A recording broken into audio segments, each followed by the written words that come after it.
এই ৩টে অর্জন করা সত্যিই কঠিন। হ্যালো এভরিওয়ান, আবার একটা নতুন ব্লগে সবাইকে ওয়েলকাম। না, ঘড়ি দেখে ঘাবড়ানোর কিছু হয়নি। তখন বাজে ভোর 6:30। এইদিকে বর রওনা দিচ্ছে কোর্টের উদ্দেশ্যে। সেদিনকার তার বর্ধমান কোর্ট ছিল।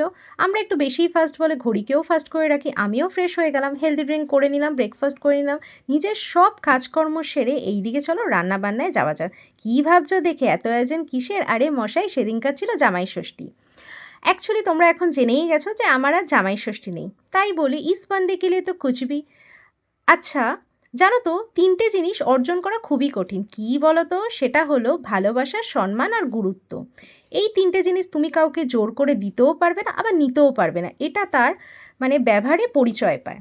আমার বর না ২০২৩ সাল আমার মা চলে যাওয়ার পর যেইভাবে আমাকে আগলে রেখেছে, আমার সব কিছুতে যেই হারে আমার পাশে রয়েছে, এই ৩টে জিনিস না তার প্রতি প্রচণ্ড আমার বেড়ে গেছে।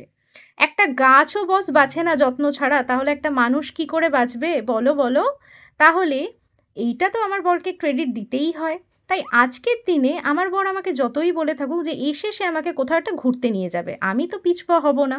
কেন, একটা দিন সুযোগ পেয়েছি, হাতছাড়া কি করা যায়? তোমরাই বলো। দেখো, যতই মন খারাপ থাকুক কিংবা মা বাবাকে তো অবভিয়াসলি কোনো দিনই ভোলা যাবে না, কিন্তু আমার মা জানো তো একটা কথা বলতো যে মন খারাপকে বেশি পাত্তা দিলে চলবে না, তাকে টাটা বাই বাই করতে হবে।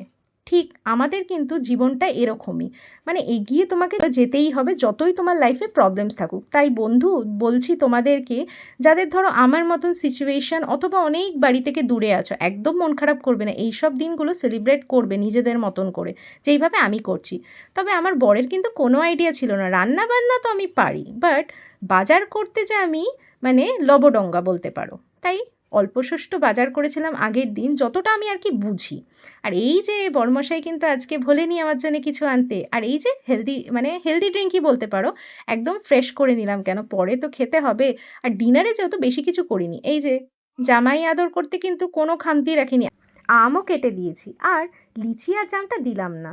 আর সন্ধেবেলা যেহেতু হয়ে গেছে, এই যে চায়ের সাথে টাও রেডি করে দিয়েছি। এরপরে এই দেখো কি কি রান্না করেছিলাম: 5 রকম ভাজা, পটল চিংড়ি, পমফ্রেট কারি আর মাটন। বাস জমে গেছিলো। আর 5 রকমের মিষ্টি, দই, এই।